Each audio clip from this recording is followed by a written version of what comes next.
Thank you. Thank you, everybody, for coming. I'm going to share my screen. Everybody see me, hear me? Lovely. So firstly, thank you so much for returning. Thank you for choosing this group of lectures. So there are 3 lectures that I'm going to be doing this August on the run up actually to Rosh Hashanah. One is an art gallery. Next week will be the Jewish contribution to the British film industry, and then the third one is going to be Jewish Theatreland, but linked to London. So it's very much light and frothy, but I get the idea that a lot of you that come to Orange County are really interested in things like art and culture, and they're things that we've been sort of quite starved of over the last year or so, except via Zoom, which actually has proved to be a very, very good second. So I think Ari's poll came out that around half of the people coming this evening have been to the National Portrait Gallery and half haven't, which actually makes a bit of sense, to be quite honest, because you cover actually quite a wide geographic area. I should say that the National Portrait Gallery is somewhere where I give tours in situ, but it is actually shut at the moment. So doing a Zoom is closed for a good couple of years, and that's nothing to do with COVID. It's closed for a massive renovation, and so actually Zoom is a wonderful way of getting people into the gallery. Of course, before I begin, there's a massive damage limitation that I have to say. For the 50% of you that have been to the National Portrait Gallery before, you might have come to the talk hoping to see your favourite, your favourite portraits. There's a lot of portraits in the collection, and I can only choose the selection, so please bear with me if I haven't chosen your very favourite. It's also worth remembering that one of the glorious things about doing Zoom for something like the National Portrait Gallery is that you can choose who you want to talk about, whereas when I do a tour actually in the gallery, it depends who's on the walls, and they change their hanging quite regularly. Actually, it can change almost overnight. So as ever, with my front, for those of you that have been with me before, when I was with Ari and Orange County in May, you know that I always begin, with an overall sort of picture, and I don't know whether everybody recognizes any of the people. I would imagine that a couple of you recognize, some of you will recognize at least 2 of the people here. One is Winston Churchill, who wasn't Jewish, but the artist who fashioned him was. Over to his left is Lord Rothschild, which is an example of a portrait of a Jewish person by a Jewish artist. Then over to his left is Disraeli. Some of you would have come maybe to the talk I gave on Disraeli, so I'm only going to give him a brief mention, but he's such an important portrait. And then over at the far left is Amy Winehouse, where we only have to really call her Amy. 10 years ago this year she died, aged just 27. So a very wide range of people that you're going to hear about this evening.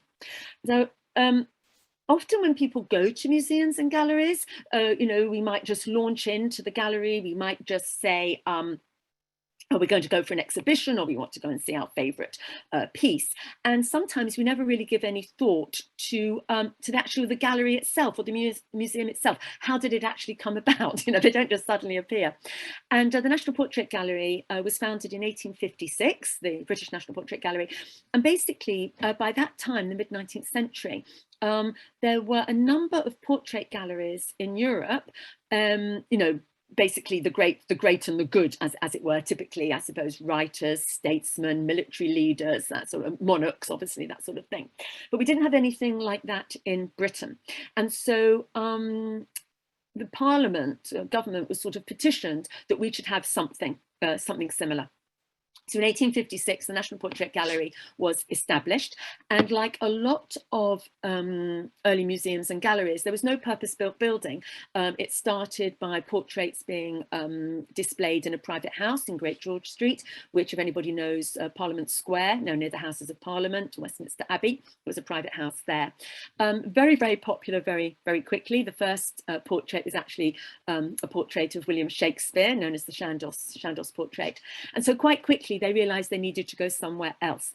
So they moved to the headquarters of the Royal Horticultural Society, which was on Exhibition Road. So again, if you know London, you might be able to picture the Victoria and Albert Museum, Science Museum. It's basically the road in between the National Natural History Museum and the V&A.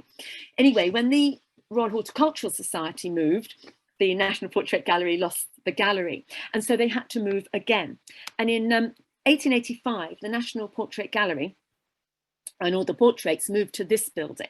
Now, if you know London well, and I know some of you will know London better than others, you'll recognise this building. This building had been built decade or so earlier in Bethnal Green in East London, and it was the Bethnal Green East London Museum. We know it today as the Museum of Childhood, linked to the V&A, Victoria and Albert Museum. Anyway, the museum is a beautiful building, lots of glass, lots of iron, you know, big glass windows and ceiling and whatever roof. However, totally unsuitable for displaying and storing portraits. And so, you know, the heat and the condensation and the cold and the ice and the rain coming through, basically, it just wasn't working. It was popular, but it just wasn't the place for portraits to be stored and displayed. And so that's when we got our purpose-built National Portrait Gallery, and it opened with what we would call today a soft opening, no big fanfare, in 1896, and it's near Trafalgar Square, right next door to the National Gallery.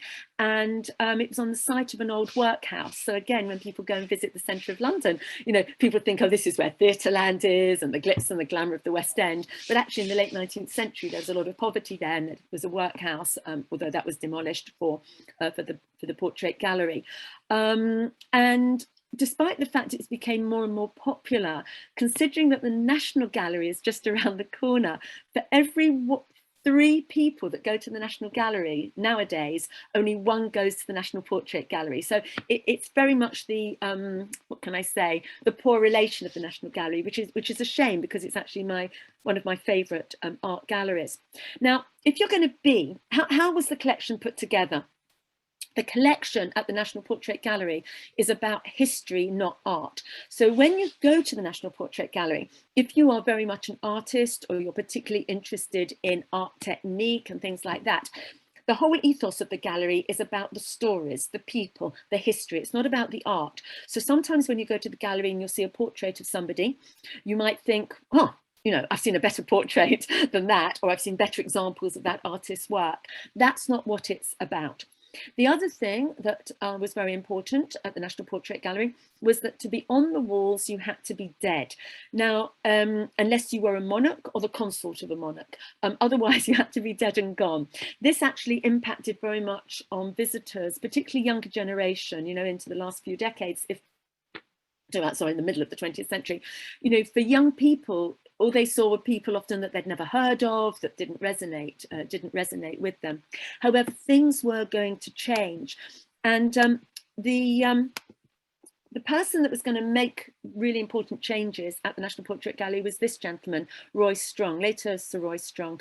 He came as an assistant curator, and then later, that was in 59, then in the 1960s he became director, and he made a couple of big changes at the National Portrait Gallery. One, he said that you didn't have to be dead to be on the walls, which was very important. And secondly, he understood the importance of photography as a medium for portraiture. You don't have to have an oil painting to have a portrait. If it's a really good photograph, that will be really good enough. So those 2 key things were really changed, and then you started to get a bit more of a buzz at the Portrait Gallery, and you got younger people coming as well. In 1968, he put on the first photographic portrait exhibition at the National Portrait Gallery, and it was an exhibition of portraits by Cecil Beaton. When lockdown came last year, the exhibition that was on at the National Portrait Gallery was actually an exhibition of Cecil Beaton portraits. So it's, you know, it's nice, well, you know, it's nice that that interest in Cecil Beaton has continued. I never got to see that exhibition actually, because I was going to go, and then lockdown came. So that's where it stands at the moment. Like most museum and gallery collections, the collection is absolutely massive. Most of it is in store, most of it you never ever see. And when it comes to the Jewish side of things, out of like 160,000 pieces in the collection, of 11,000 pieces in the sort of the main collection, nobody knows for sure how many are Jewish, in the sense that it might be a Jewish artist, or it might be a Jewish sitter, or as some examples I've got this evening, it might be a Jewish artist, you know, painting a Jewish sitter. Nobody will know for sure, because some people don't announce their Judaism, some people renounce their Judaism, sometimes we just don't know at all. But it's thought that maybe 150, 160 pieces might be linked to the Jewish community, which is quite a lot actually, and they're very diverse. So I've just tried to choose a selection. Some of the names are going to be known to you, some of them are known to be Jewish, some of them their Judaism is by the by, but hopefully there's going to be something for everybody this evening, Jewish wise, and of course artistically as well. When it comes to the actual building, we do actually have a Jewish connection here as well.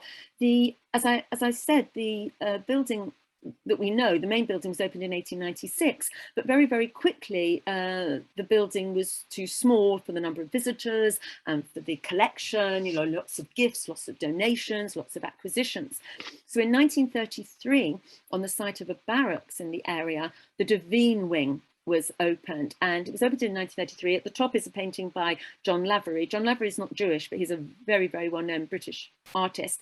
And Joseph Devine funded that gallery. And Joseph Devine was Jewish. He was one of 14 children born to a Jewish immigrant who made his home and business up in Hull in the northeast of England. And Daddy Devine was, I suppose he called himself an antique dealer, but he sort of dabbled in objet d'art and tapestries and carpets, a little bit of this, a little bit of that. His son Joseph took it to the next extreme, and Joseph Devine became one of the most well-known art dealers in the world. I know that not everybody in America is wealthy, but Joseph Devine very famously said something like, Europe has the art, America has the money, and his idea was to marry up the two. And he became very, very successful. One of the key things about Joseph Devine was that he was very, very hot on what we call provenance. So he really didn't like to buy anything unless the provenance could be proved. That is, you knew exactly, you know, who had bought from whom, who had owned it, who had painted it, etc., etc. If there was any doubt, he really wasn't going to be involved. Because I've got a predominantly American audience, he did open a gallery, the Devine Brothers, in New York. And I don't know, none of you I think are old enough to remember this building. It was demolished in 1953, but this is Fifth Avenue and 56th Street. And Devine opened up his New York gallery here in 1913. By the time it was demolished in 1953, they'd moved up to East 79th Street, something like that, but still upper East Side. In 1910, he did actually get fined $1.3 million for tax fraud. A lot of it really wasn't fraud per se, but I think a lot of people who were importing art, they just got caught up in the tax implications, but he escaped prison and just paid a lot of money. So here it is for the New Yorkers among you. There's a New York image for you.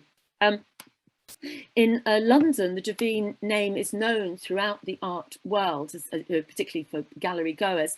In the top left, I've just shown you an image at Tate Britain. If anybody knows Tate Britain, there's the Devine wing there. And if anybody's ever visited the British Museum, Devine wing houses the Elgin marbles, the Parthenon marbles from Greece. So anybody that visits galleries regularly will know the Devine name. So it's not just Jewish people linked to the art on the walls. Jewish people are involved in the actual fabric of the National Portrait Gallery itself. And there's me in front of Benjamin Disraeli. I was just about to do my very first tour of the National Portrait Gallery, and it was taken some time ago. But I actually had a broken arm, and my broken arm is in a cast, and I've got it behind my back. But anyway, that photograph is in the Jewish Chronicle, and of course in Jewish London. I know some of you kindly bought the book. There's a section about Jewish art and people at the National Portrait Gallery. So I thought I'd start with what we believe to be the earliest the earliest portrait of a Jewish person on the walls in the National Portrait Gallery. Again, the National Portrait Gallery, if you go, it's displayed chronologically. So you go up to the top and then you've got like the Tudors and the Stuarts and whatever. And of course, remember, there's nothing Jewish in the top gallery of the National Portrait Gallery, because at that time, Tudors and Stuarts, there was officially no Jewish community in England. We had to wait till 1656 for the readmission. And of course, in the early days, after the readmission in the the mid 17th century, early 18th century, Jewish people weren't yet famous. They hadn't yet made their money. Therefore, they're not going to have their portraits taken, made, and they're not going to be on the walls of the National Portrait Gallery. And so this gentleman is David Ricardo. He died in his 50s, and this portrait was done by a very eminent portrait artist of the day, Thomas Phillips. And it was painted literally a year or so before he died. Now, David Ricardo came from a Spanish and Portuguese background. His father was a stockbroker. It was a very, very big family, and so quite comfortable. And David Ricardo, as a young boy, sort of assisted his father in the what we call the financial services industry. But he actually eloped with a Quaker lady, and basically sort of withdrew from the Jewish community. So again, so what's quite interesting about this earliest example of a Jewish person on the walls at the National Portrait Gallery was that he lived most of his adult life not as a Jewish person.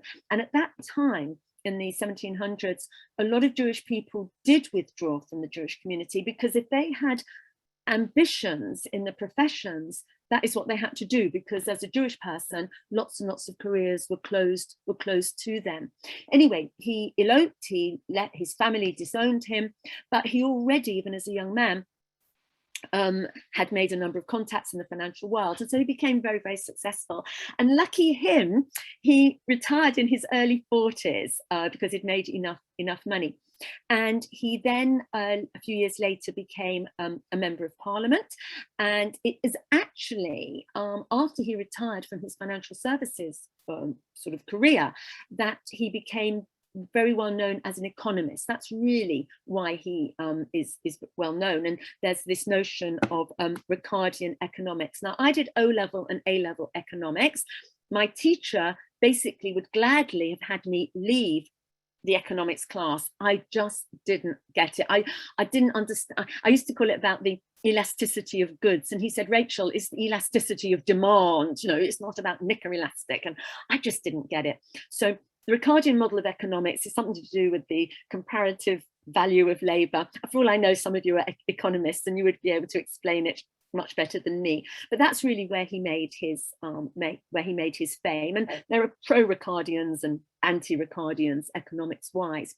But when he did retire, he did what a lot of people did, and that is he bought a country estate. And this is the country estate that he bought. He bought it in 1814, I beg your pardon. And it's at Gatcombe Park.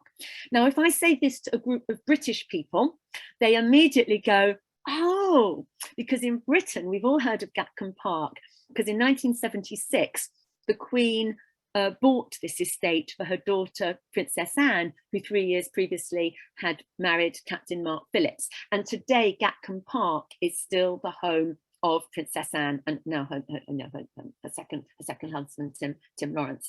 And but David Ricardo bought this in 1814. It remained in the Ricardo family until 1940, and then it went into the hands of the Courtauld family, and then the Queen bought it from a member of the Courtauld family. But what I think is interesting is that Ricardo did exactly what everybody else does. You buy a house, it doesn't matter how big it is, and you just want to change it. And what I thought was interesting is that the architect he brought in to make the adjustments to his country estate was a chap called George Basevi. And George Basevi was the cousin of Benjamin Disraeli, our to date only Jewish-born British Prime Minister. So for me, when I go to the National Portrait Gallery, it's not just about the art or the sitter and the artist. There's always these wonderful links. When you're looking at a portrait, you can actually make links to anything. And as you go out and about around London or about your own homes, even in America and whatever, you can make, or Israel or wherever you are,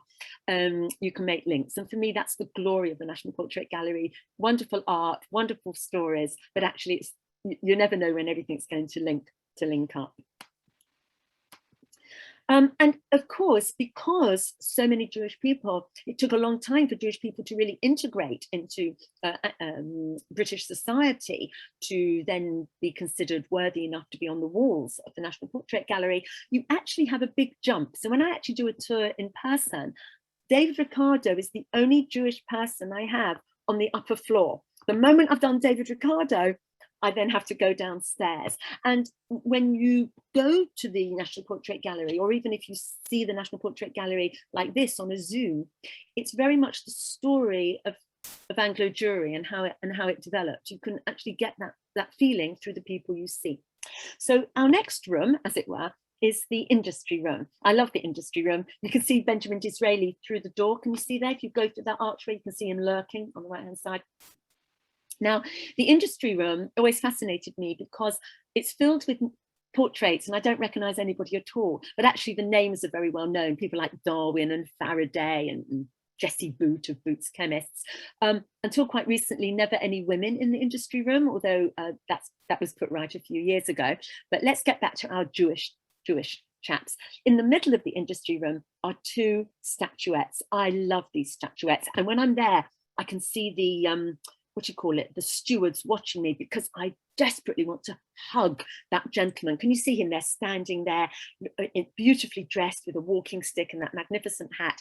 And you just want to hug him and put your arm around him. It takes all my effort not to do that.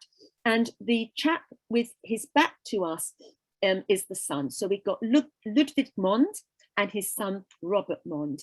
And again, when I go to the National Portrait Gallery, and you talk about and you look at the people who are on display. For me, when you go to a gallery like this, it's interesting to think about who's not on display. Sometimes when you see who is on display, what comes into your head is, why isn't so-and-so on display either? And this family is a very good example. So this is my photograph. So let's give you a better look. So this is Ludwig Mond by a French sculptor called Lanteri, who came over, became a British subject, and then became one of the preeminent sculptors and teachers of sculptors. And Ludwig Mond was born in Germany. He trained as a chemist. One of his teachers was Mr. Bunsen. If anybody did chemistry at school, you know about Bunsen burners. And Ludwig Mond is interesting because he was invited over to England in 1862 as a young man. He was invited over because of his prowess and knowledge as a chemist. He went up to the northwest of England, so that was a very industrial area, and he worked with a man called John Brunner. And they worked together and ultimately formed a company called Brunner Mond. And in the same way that I don't understand economics, I don't understand chemistry. They did things to link to nickel and alkalis and gases and producer gases. If you're chemists, you'll know exactly all about that. It's totally beyond my comprehension. But the point is, numerous companies, and then they moved down to London, set up a huge sort of factory plants in London near the docks. And Ludwig Mond, basically, religion, his Judaism played no part in his life whatsoever. Like a lot of scientists, you'll find that science is truth for them, and anything to do with faith and spirituality, something that can't be proved as such, has no place in their life. He famously wouldn't even have a Bible in the house. Anyway, with the money that he made through all this chemical businesses, he became a great collector. He collected a lot of things linked to his German heritage, papers of Goethe and papers of Schiller. He collected a lot of art. He had the most amazing art collection of his own. And he lived in St. John's Wood, which is a very nice upmarket. It was built as an upmarket area in London, and it's remained a very upmarket area. So that's Ludwig Mond, Daddy Mond. And his son, he had two sons, Robert and Alfred, and this is Robert Mond. So Robert Mond went to Cheltenham School, upmarket, and then he went to Cambridge. And his statue is very, very different, because whereas Ludwig Mond gives nothing away, just an upmarket, very well appointed gentleman, Robert Mond, you get an idea of his personality and his work and his life. For a start, he's in an academic robe. He had a number of honorary doctorates. He worked a lot in Canada. If I've got anybody here from Canada, he very much involved with what's known as the Royal Ontario Museum, I believe. Did a lot of nickel, lots to do with nickel mining and things like that. You can see, I love those shoes. I just adore those shoes. But to the left-hand side, by his foot, you've got a little sort of classical arch. He was very interested in archaeology. He was very interested in archaeological digs, particularly in Egypt. He collected toy soldiers. Really, he was very multifaceted, and he worked with his father in the family business. He married a Jewish lady. They had 2 children, and sadly, within 7 years of marriage, with the 2 girls as little toddlers, his wife died, and he then funded a children's hospital in their memory. He then actually ended up marrying a Guggenheim and ended his days in France, in Paris, and is buried in Père Lachaise cemetery. But when what I think is interesting is, where is Alfred? Where is his brother Alfred? And Alfred isn't on display, but there is a photograph of him in the National Portrait Gallery photography collection. Alfred also went to Cheltenham, also went to Cambridge, studied law. He became a member of Parliament, actually, as a Liberal and then a Tory. And he was then made Baron Melchett. Very, very complex man, Alfred, very, very complex. And but he worked with his father in the business. Of course, both he and his brother had been brought up non-Jewish. He married a non-Jewish woman and had a number of children. And this is his son, Henry Mond, who became the second Baron Melchett. Both of these portraits were done in the same year. He was only 32 years old. One's a painting and one's a photo in the National Portrait Gallery collection. But this is where it gets interesting with the Monds, because Henry converted to Judaism. So what you have is Ludwig, daddy, Jewish, but got rid of his Judaism, no part in his life, brought up the children with no religion whatsoever, but Henry converted back to Judaism. And Alfred, actually, daddy, Henry's dad, became very interested. He was a friend of Chaim Weizmann because of the chemistry associations. And if any of you know Israel and you know the township Tel Mond, that is the same Mond family. So really fascinating family.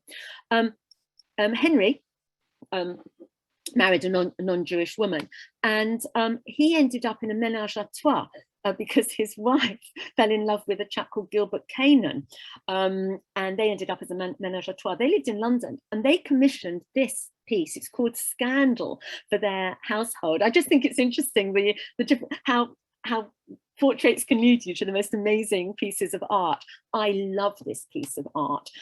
This was commissioned for their house in Westminster. It's called Scandal by Charles Sargent Jagger. And it's just like, it's about, because they lived in a ménage à trois, this is actually about the scandal. And if you look at the detail, you know, like the women of society were absolutely shocked about how they lived. So the Monds today still are very, very important. The next generation were British Steel, the current generation are Greenpeace. So a fascinating family, but you've just got the two of them on display. For today, the Monds are remembered all over the place. In 1926, Alfred merged all their companies into ICI. So for people in Britain who know big companies, ICI, Imperial Chemical Industries, very, very big company, that was the Monds. The family donated to the National Gallery a number of Ludwig Mond's paintings, and there's a Mond room at the National Gallery, and King's College has a number of things donated by Ludwig Mond as well, actually in lieu of inheritance tax and things like that. So again, what I always hope when people have visited the National Portrait Gallery, but whether in person or virtually, you know, the stories go way beyond the walls of the gallery. And then through that arch coming off the industry room, I showed you, just peeking through the arch, of course, is that amazing portrait of Benjamin Disraeli. Some of you would have been to his to the talk I gave, so I'm not going to redo the talk now, but suffice to say, this is probably one of the most visited portraits on display. It's usually on display. It's one of the few portraits that very rarely moves, and it's by Millet.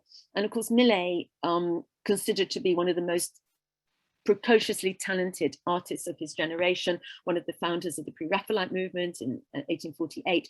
A lot of people felt that Millet had sold out towards the end of his career by doing these sort of very basic portraits.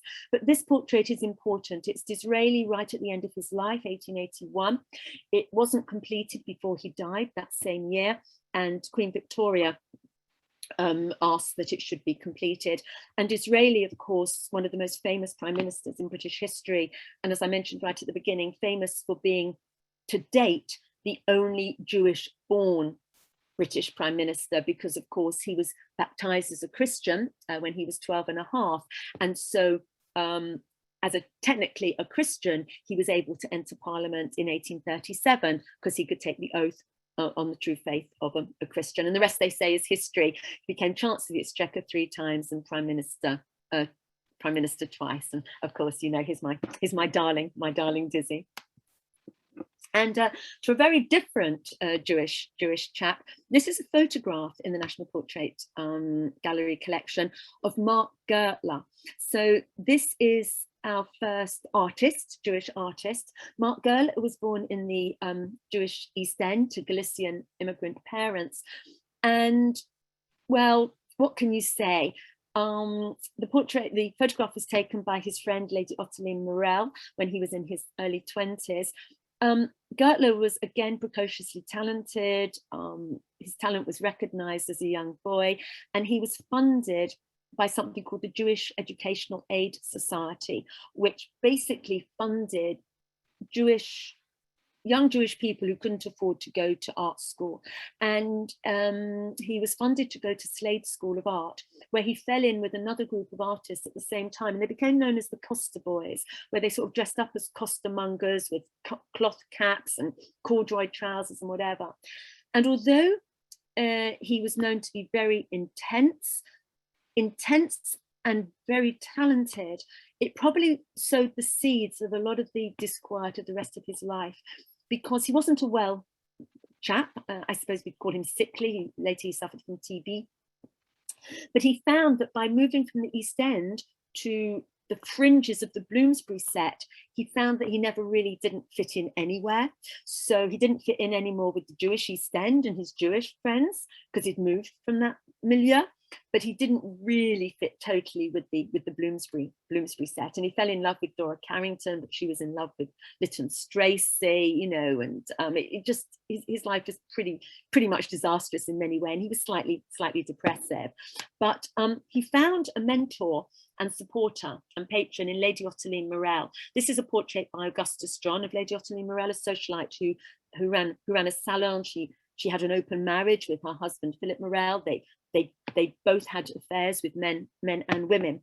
And during the First World War, when Mark Gertler was a conscientious objector, a lot of conscientious objectors lived at Garsington with the Morels, tilling the land and given sort of refuge, because a lot of conscientious objectors could be imprisoned, you know, or worse, because patriotism was so important during that time. But what about his art? He has a number of portraits in the collection at the National Portrait Gallery. These are just 2 of them. One is of Julian Huxley, who was an early environmentalist and member of the London Zoological Society. And the other one is Natalie Bevan, who Mark Gertler was in love with, but she wasn't in love with him, but she was a socialite. His early works would be very much linked to his Jewish life. He could turn his hand to anything, but he was quoted as saying once that he was going to be like Van Gogh, and he was going to only be famous and recognized after he had died, which in some ways was relatively true. This is his most famous work, Mark Gertler. It's called The Merry-Go-Round. It was made in 1916 during the First World War. He lived in Hampstead, and this is very much inspired by Hampstead Fair, but it was basically about the futility of war, very highly regarded at the time by critics, but unsold. If you go to where he lived for a time in the Jewish East End at Elder Street, there's a blue plaque to mark Gertler there. On the ground, you can see I've put an arrow. There's like a work of art, a pretend manhole cover, which has taken as its motif some of the soldiers' faces from the merry-go-round. In 1939, Mark Gertler committed suicide with the rolled up canvas of the unsold merry-go-round alongside him. And indeed, it has become his most famous work, and it's now on display at Tate Britain if anybody wants to see it when they're next in London. And this is a portrait. I love this portrait. This is a portrait of a Jewish person by a Jewish artist. And what's interesting about the portrait and the artist is that they were both emigres of the 1930s. And they were both born 20 years apart, and they both died 20 years apart. And this is Nikolaus Pevsner by Hans Schwarz. Now, what I love about this portrait, it was commissioned by the National Portrait Gallery. What I love about it is that he looks such a kindly chap, Nikolaus Pevsner, and he's wearing sort of a crumpled sort of linen suit. And you sort of just think, what a kindly gentleman. He was German. He was a very much respected art critic, architectural critic. Interestingly, he had denounced his Judaism at the age of 21, but even so, by the 1930s, with the Nazis coming to power, he realized to be safe, he had to leave Britain, so leave Germany. So he left Germany in 1933 and came to Britain. He was actually in the Nazi Black Book, and despite being in the Nazi Black Book, he was interned as an enemy alien.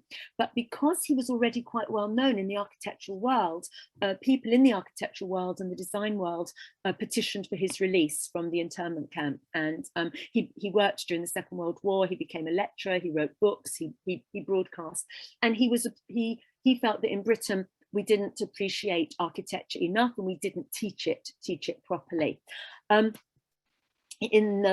Just after the Second World War, he started writing his books, The Building of England. The first one was published, I think, 1951. And he lived in Hampstead. His home is recognised with a blue plaque. And he lived in Hampstead because there was a big Quaker community in Hampstead, and they helped a lot of the Jewish refugees when they came over in the 1930s. And he decided to make his home in Hampstead, and he rented this house. He never bought it, but he rented this house for the rest of his life, and remained very loyal to Hampstead. Hans Schwarz, he came over also in the 1930s as a young man. His mother had died when he was just 12. His father was killed in Auschwitz, and he came over to England as a 16-year-old. Then was almost immediately sent off to Canada, as so many refugees were, came back to England, went to Birmingham and trained as an artist. Here he is as a younger man, as an adult, I should say, got on a bus, saw the girl he was going to marry, and became a commercial artist. He worked as a commercial artist for some years, had no Jewish life really whatsoever, and then decided he didn't want to be a wage slave anymore, and he wanted to do what he wanted to do. And he painted very, very colourfully. This is a portrait that was commissioned also by the National Portrait Gallery. If you're not British, these men aren't going to mean anything to you. But this is from 1984, and it's three of the most famous trade union leaders in Britain. So when I was a child of the 60s and early 70s, these three men were three of the most powerful trade unionists. So you've got Joe Gormley to the left, miners, Tom Jackson in the middle, post office workers, Sid Wheel over to the right, railway workers. And there were lots and lots of strikes. And as for a person at school, we heard these names time and time again. And Hans Schwarz has captured them. It's very clever at Trafalgar Square with the Houses of Parliament in the distance, because, the Houses of Parliament were aggravated by these men, year in, year out. And Hans Schwarz, where you see the gentleman with the little girl in front, that's Hans Schwarz there as well. But he used colour in very interesting ways. This is quite conventional, but often he would paint faces green and paint trees pink. And his attitude was, it doesn't really matter if the faces are green and the trees are pink. You know that it's a person, and you know that it's a tree. But really, really a great career. And I love the fact that he was commissioned to paint Nicholas Pesner. And here we have another 1930s emigre, one of my very favourites. The lady is Queen Elizabeth, the Queen Mother, and over to the right-hand side is Nemon, Oscar Nemon, always known as Nemon. Well, one could talk about Nemon forever. He was born in what is now Croatia. He went, again, precociously talented as a sculptor, had formative years in Brussels, where he shared a flat with Magritte, the surrealist artist. And despite the fact that he didn't really live a very Jewish life, again, as the 30s got more and more difficult for Jewish people, he also realized he had to leave Europe and come to England. By the time he left England, he was already known by somebody in Europe who knew Sigmund Freud, and his famous Nemon for making a likeness of Sigmund Freud. Sigmund Freud never ever wanted a likeness made of him, and his protege Paul Fedon was determined that there would be a likeness made of what do you call him, Freud, and he was determined that Nemon was going to be the person that would do it. And when, it's a long story, long involved story, but when Freud finally said okay, Nemon was whisked over to Vienna to have some sittings with Freud. This is the Freud statue that was ultimately made. This is in Hampstead, outside the Tavistock Clinic. There's now a copy of this in Vienna as well, just unveiled a year or so ago. But what you have in the National Portrait Gallery collection is this. This is a head of Winston Churchill. This was actually made in 1995, but from a version made by Nemon in 1955 or so, because Nemon died in 1985. Winston Churchill met Nemon and his wife when they're all on holiday in Morocco, and Nemon made a small little head of Churchill just out of plasticine, and Clemmy, Churchill's wife, really liked it and asked for it, and then Nemon and Churchill became really, really good friends, and through that friendship Nemon became friends with the royal family. I mean, it's a wonderful story. There's, you know, I could talk forever about Nemon, but it's really, really quite fascinating. And the Queen, when she came to the throne, commissioned Nemon to make a head of Churchill for Windsor Castle. So if you go to Windsor Castle, you'll see the head of Nemon, and Nemon by Nemon of Churchill. And if you go to the Palace of Westminster, he's got a statue of Churchill. If you go to the Guildhall, he did a statue of Churchill there as well. And there is the head again of Churchill, done by Nemon. And the only piece of sculpture done by Churchill, who was a very well-established artist, as some of you know, is of Nemon. So when Nemon needed Churchill to be still while he was doing the head of him, he basically said, do something, make a head of me. And so there you have it, Nemon with the head of his head made by Churchill, with the head of Churchill by Nemon. And another very famous Jewish sculptor who has a lot of pieces in the National Portrait Gallery collection is this gentleman. And this is a gentleman who was born in America, born in the Lower East Side in New York to immigrant parents. And this is Jacob Epstein, or Sir Jacob Epstein to me. Jacob Epstein, again, so talented, prolific in his output, left America, went over to Europe in the early 1900s, spent some time in Paris, and was commissioned to do the Oscar Wilde's grave in Père Lachaise, and then came over to England also in the early 1900s. And he was very much taken with very sort of raw art that he, you know, African art and Egyptian art, you know, that he saw in the Indian art in the British Museum and whatever. And his early pieces were quite horrendous. People didn't like them at all, you know, naked bodies, you know, in their entirety, you know, in their entirety. This was two pieces he did for BMA House, now Zimbabwe House. Post Second World War, he did a beautiful Madonna and Child for the King, for a convent in the West End. But in the National Portrait Gallery, you have these beautiful busts. His busts were absolutely prolific, and they are absolutely wonderful. And I often think if I was going to have a bust made of me, I would want it done by Jacob Epstein. You've got Joseph Conrad over to your left, you've got Augustus John over to your right, and in the middle you've got Lucian Freud, who for a time was the son-in-law of Jacob Epstein. So Jacob Epstein married Margaret Dunlap. They didn't have any children. Jacob Epstein had 5 children by other women, brought up by his wife. 3 of them were brought up by his wife. One of them was Catherine Garman.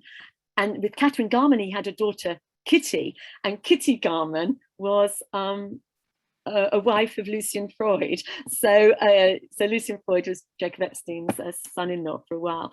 And how stunning is this? This is Lucian Freud, absolutely, as a young man by Jacob Epstein, magnificent hair, magnificent cheekbones. I think he has to be one of the most beautiful looking men ever to walk this earth.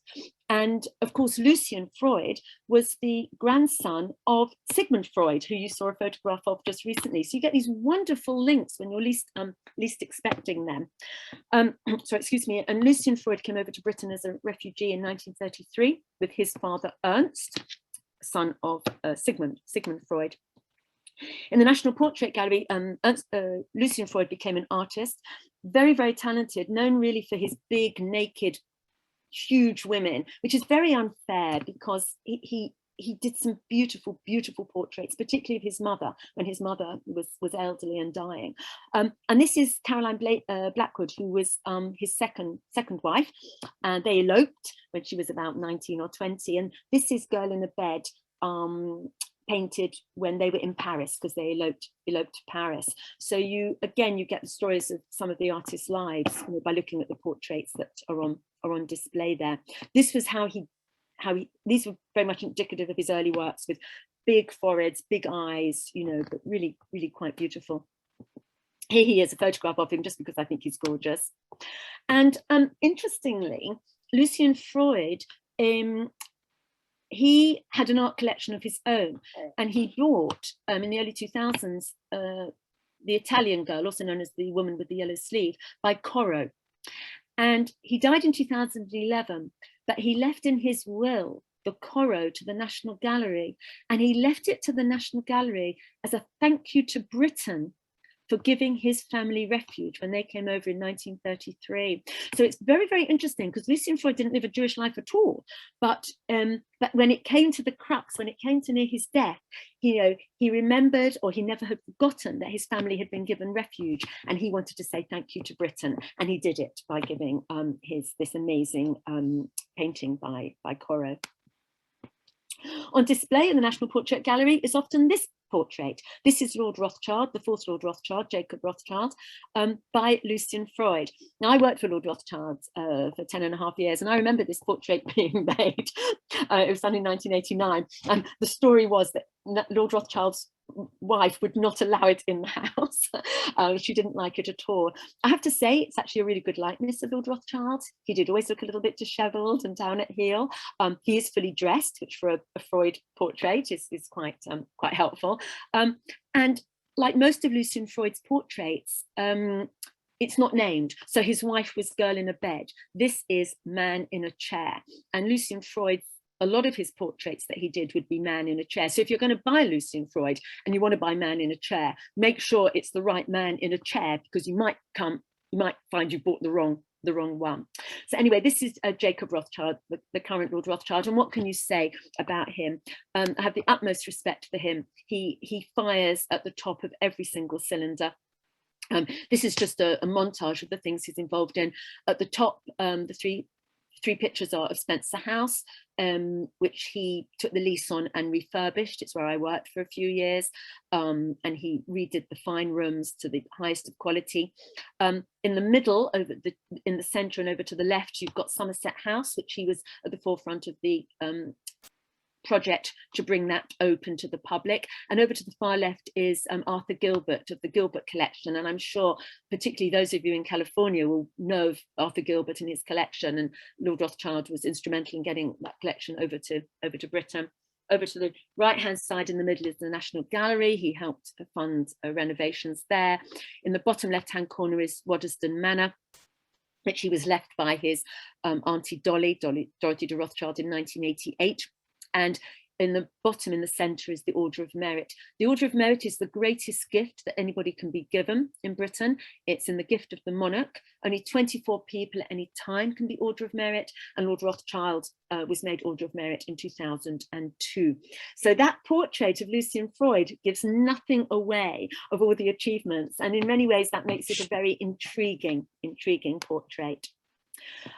This piece is of not a Jewish lady. It's Dorothy Stuart Russell, who was the first female chair of pathology in a hospital in Europe, but it's fashioned by an amazing gentleman called Ismond Rosen. Ismond Rosen is a bit like Lord Rothschild, often known as a Renaissance man. Here he is. He was born in South Africa, and he fired on two cylinders. He was preeminent in psychotherapy, particularly sexual deviation, which is the name of his book, Sexual Deviation, and also portrait sculpture. And he started sculpting as a young man, but when he went to boarding school, he found that as a young man, the boys at the boarding school often were happy to share their issues with him. He was somebody that basically could draw people out, and he had empathy, and people would talk to him. And so when he was thinking about what should I do, should I go into art or should I go into like psychoanalysis, he basically said, you know what, I'll do both. And that's exactly what happened. So he came over to England, trained at the Maudsley, went back to South Africa, met the lady he was going to marry, came back to England, and basically worked in both fields at the top of his tree. These are three pieces of his work, very different to the Dorothy Stuart Russell that you see on display at the National Portrait Gallery. The top right is The Kiss, which he used on the cover of his book Sexual Deviation. It's made out of marble. It can be a man and a woman, it can be two men, it can be two women, it can be a mother and a child, it can be whatever you want it to be, but it's a kiss. Over to the left is Civilization, which is made out of aluminium and fashioned by plasma arc. It's made out of steel, plasma arc cutting. So he was interested in technology. And in the bottom right-hand corner, something that he didn't see unveiled where it was supposed to end up. And this is the Holocaust triptych, which is really, really stunning. And it's three depictions of Christ that link to the Holocaust, and it's at Christkirche in Kreutzenberg in Berlin. I went to see it. A lovely, lovely man, much loved, and he sadly died. He died of motor neuron disease. But when you look at that plaster head of Dorothy Stuart Russell, again, it leads you to the story of this amazing gentleman, Ismond Rosen. And we're going to end with somebody who died 10 years ago this year, and that, of course, is Amy Winehouse, just known as Amy. Here she is as a little girl, North London Jewish girl in her pigtails, and of course she lived in a house full of music. She was very much influenced by the Tamla sound and the Phil Spector sound, the Wall of Sound, the girl groups like the Supremes and the Chiffons and the Ronettes, and she had this eyeliner and the big beehive. Her amazing album Back to Black from 2006, where the video was done in a churchyard, in a cemetery, I beg your pardon, when of course nobody knew that within a few years she would be dead herself. And sadly, as I said, she died in 2011, just aged 27. And in the National Portrait Gallery, there's this portrait of her. It's called Amy Blue. It's very, very powerful. It's very, very small. It's only, if you can picture, like an A3 piece of paper. And it's a very interesting portrait. It's very, very cropped. I mean, this is it. It's very, very cropped, but you know it's instantly Amy, with the full lips, the eyes, the eyeliner. And it's by a South African artist called Marlene Duma, who's very, very underknown, unless you're in the art world. But she is actually, a few years ago, she was the most expensive living female artist in the world, with her works going for millions of pounds. She never met Amy Winehouse, and she did this portrait she did it just after Amy Winehouse died, and she did it from photographs of Amy Winehouse. So this portrait's interesting on lots of levels. You know, the artist never met the sitter. it's done after somebody had died, but it's instantly recognizable, and it's also one of the what do you call it? It's one of the portraits of the National Portrait Gallery that has most of the visitors. This is one of the portraits that everybody wants to see. Amy Winehouse, I suppose, dying at 27, she'll forever be young, and there'll be the fascination in her will never, ever, ever end. So I thought I would end with Amy. It's a beautiful portrait, and as I said, commemorate her 10 years of her death this year. So thank you once again, everybody, for coming. I hope I've included people that you knew. I hope I've included people that you're more interested to find out about. Ari, thank you once again for inviting me along. And from artists and sitters, I think I've actually got a PDF of the list of the names. So what I'll do, Ari, is I'll send it to you, and then I can and then you can send it on to everybody, because you know who's come. And then all being well, next week you'll come back, something very, very different, another one of my passions, cinema, and the Jewish contribution to British film and cinema. How I'm going to keep it to an hour next week, I've got no idea. I'll just have to talk even faster than I did today at the National Portrait Gallery, but hopefully you'll come back, because this next week is an absolute treat, and I'll be smiling my way through another hour with you. So everybody, keep well. I'm going. We're not going to let you go, though. We have a few. You can't let me go. Okay. Okay. Let me just stop my share. Hang on a minute. So a few quick questions. You ready? Yeah, hang on a minute. Okay. Can't promise I'll be able to answer them. Okay. Are there any rabbis, or will there be any rabbis ever in the portrait gallery? Now, that's a very interesting question. I've never seen any rabbis on the wall. I mean, you've got to remember, there are 300, there's a lot of people I haven't mentioned, I could only fit so many in. I think in the photographic collection, they've got photographs of Jonathan Sachs, the ex-chief rabbi who died just a year or so ago. They have had on display Sigmund Sternberg, who wasn't a religious leader, but he was very, very involved in Jewish-Christian dialogue. So I have seen people he's the one that I think of as involved in religious spiritual world, but I don't think I've seen a rabbi on the walls yet. Okay, so I have David Wilner and Ofer. They're sitting there, and they're retired, and they'll be working on, how do you propose someone for the National Gallery so that they will consider adding someone? Is there something David and Ofer have to write to? What do they do? Oh, that's very interesting. Yeah, people have asked that before. It's very, very opaque, because, as I said, for me, what's as interesting as the people who are on the walls are the people who are not. So, for instance, Octavia Hill, I've often seen on the walls, but I've never seen Henrietta Barnett on the walls. And they were two women who both did so much in social work and this, that, and the other. But why do I only ever see Octavia Hill and never whatever? In the suffragette world, I often see Emmeline Pankhurst and her daughter Christabel, but I've only ever seen Sylvia when there's been like a special exhibition about, So I think I've got no idea how the National Portrait Gallery decides how to commission. They commissioned Niklaus Pevsner, for instance, and they commissioned the 3 trade unionists, both by the same artists. Who knows? I think if you're interested in them buying something, I think all you can do is write to them and say, hello, why don't you have, something, a portrait by that person in their collection. They might have the portrait, of course, they might have a portrait, they might have a photograph, but it's never been put on display.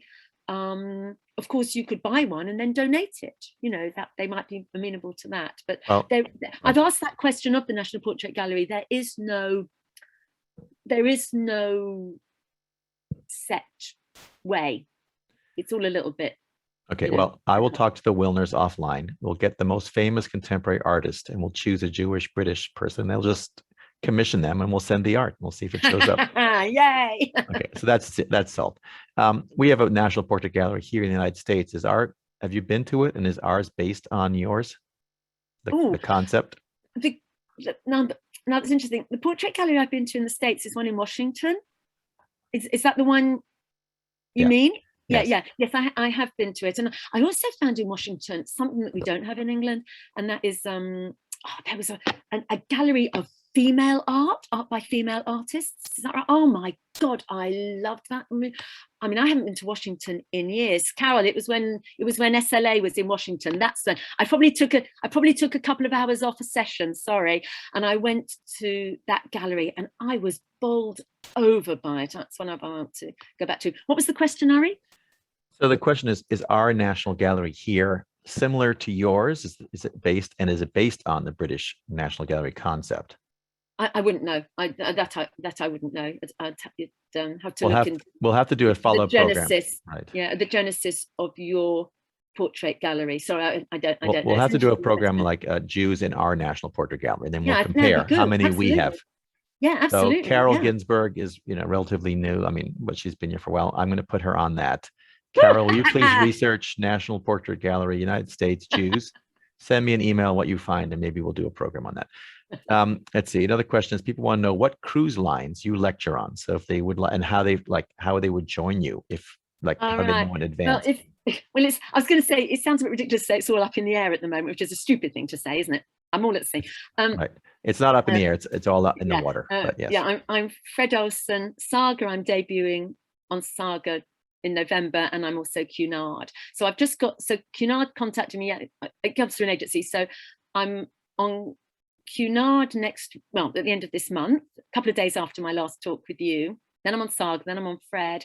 Then yesterday I got my Cunard bookings for next year. Well, the first two. One's a transatlantic in August, and that's New York to Southampton. So I'll be flown to New York, and then I'll be doing over to Louise Sherby is definitely going to be on that boat. Right. I hope so. I'll tell you which one it is, Harry. That's the one.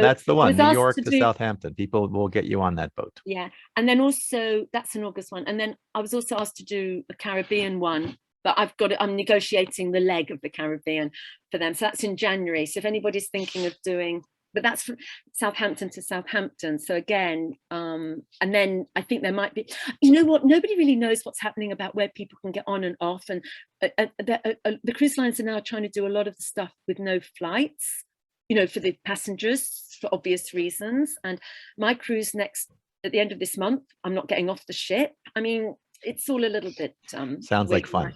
But let me ask you one or two last questions. The stuff you gave us, the background, if you walked yourself through the National Portrait Gallery, would you get any of that information, or is it just a little plaque saying, here is, No, you wouldn't get any of that. Yeah. No, you need me with you. Right. Okay. So my last question is the plaques give very little information. Every so often they highlight. There might be a portrait where they give extra information, but usually there's nothing. From my memory, it's a long time since I haven't been since last spring. No, most of it is not available. Yeah. So, and if people go on a tour with you, how long do you spend? Like, how long is your tour in the National Portrait Gallery? 2 hours. 2 hours. People say it goes in a train. Some people say 2 hours, and of course you don't go anywhere. You're only walking in a gallery. It's not like you've got walks in between. I mean, you have to listen to me almost non-stop for 2 hours because you only got to go up and down stairs or around a corner.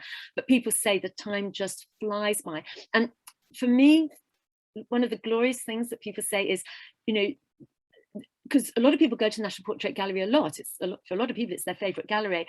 And they say, they've never looked at it that way before. They've never actually stopped and looked at the portraits or the sculptures and the busts before. So and of course every time I do it, it's different because the displays change so regularly. So I have to go the day before to see what's on display, because if I leave it any later than a day, somebody I was going to talk about has disappeared. So well, thank you for taking us on a tour. I've never been to the National Portrait Gallery.